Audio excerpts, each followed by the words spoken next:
As far as I know, none but the votaries of monotheistic, that is to say, Jewish religions, look upon suicide as a crime. This is all the more striking, inasmuch as neither in the Old or in the New Testament is there to be found any prohibition or positive disapproval of it. So that religious teachers are forced to base their condemnation of suicide on philosophical grounds of their own invention. These are so very bad that writers of this kind endeavor to make up for the weakness of their arguments by the strong terms in which they express their abhorrence of the practice. In other words, they declaim against it. They tell us that suicide is the greatest piece of cowardice, that only a madman could be guilty of it, and other insipidities of the same kind. Or else they make the nonsensical remark that suicide is wrong, when it is quite obvious that there is nothing in the world to which every man has a more unassailable title than to his own life and person. Suicide, as I have said, is actually accounted a crime, and a crime which, especially under the vulgar bigotry that prevails in England, is followed by an ignominious burial and the seizure of the man's property. And for that reason, in a case of suicide, the jury almost always bring in a verdict of insanity. Now let the reader's own moral feelings decide as to whether suicide is a criminal act. Think of the impression that would be made upon you by the news that someone you know had committed the crime, say, of murder or theft, or been guilty of some act of cruelty or deception, and compare it with your feelings when you hear that he has met a voluntary death.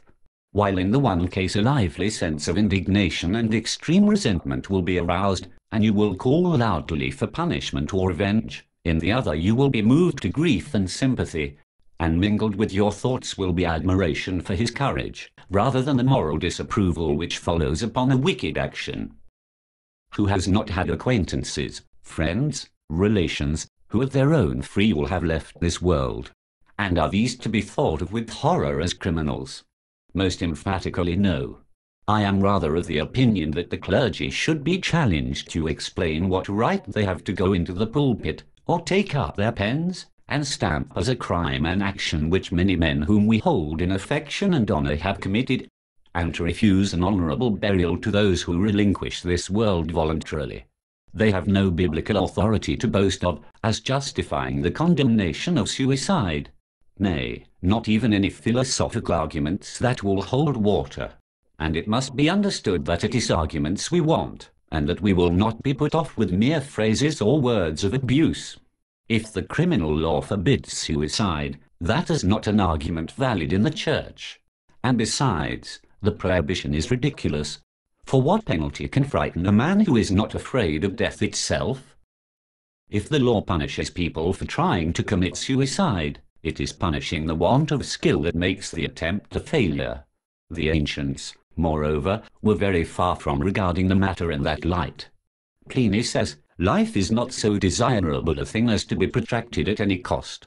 Whoever you are sure to die, even though your life has been full of abomination and crime."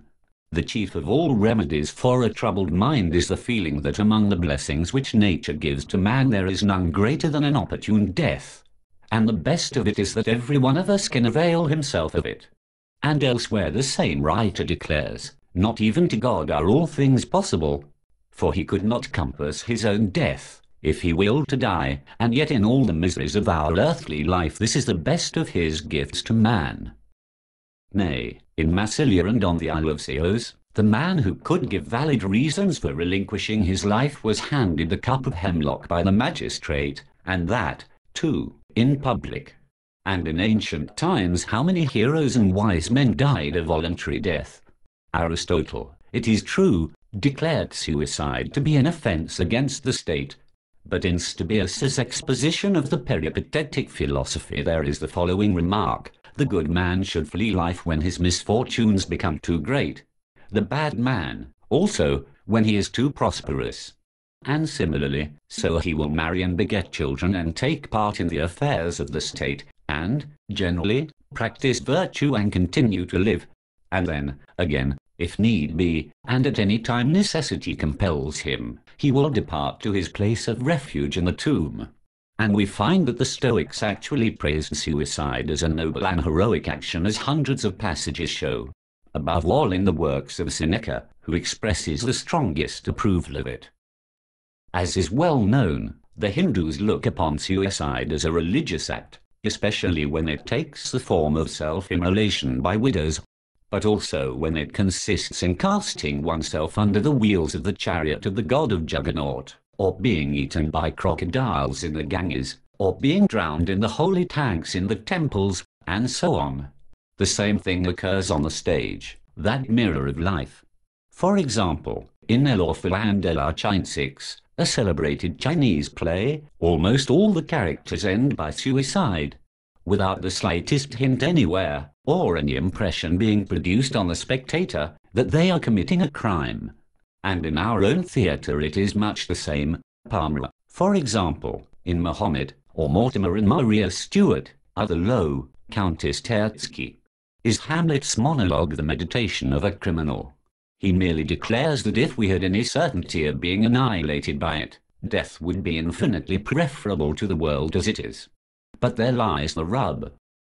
The reasons advanced against suicide by the clergy of monotheistic, that is to say, Jewish religions, and by those philosophers who adapt themselves thereto, are weak sophisms which can be easily refuted. 7. The most thoroughgoing refutation of them is given by Hume in his essay on suicide.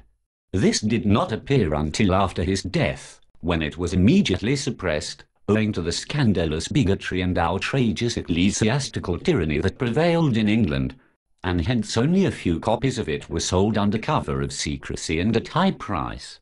This and another treatise by that great man have come to us from Basil, and we may be thankful for the reprint.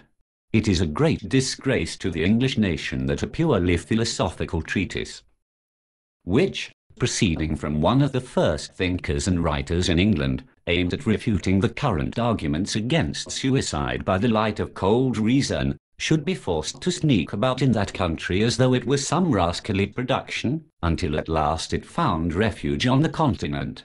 At the same time it shows what a good conscience the Church has in such matters. In my chief work I have explained the only valid reason existing against suicide on the score of morality. It is this, that suicide thwarts the attainment of the highest moral aim by the fact that, for a real release from this world of misery, it substitutes one that is merely apparent. But from a mistake to a crime is a far cry, and it is as a crime that the clergy of Christendom wish us to regard suicide. The inmost kernel of Christianity is the truth that suffering, the cross, is the real end and object of life.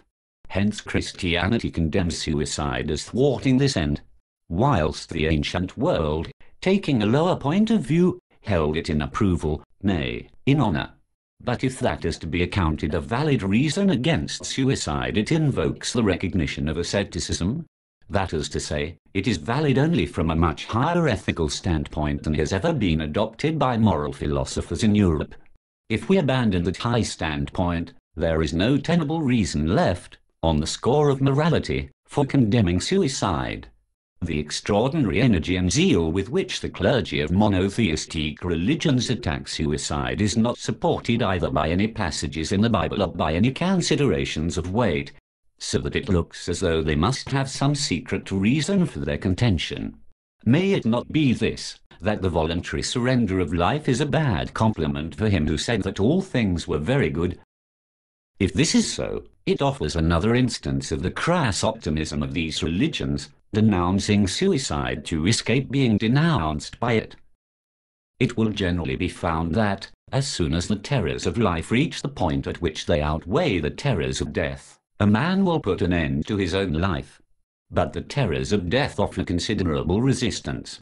They stand like a sentinel at the gate leading out of this world. Perhaps there is no man alive who would not have already put an end to his own life, if this end had been of a purely negative character, a sudden stoppage of existence.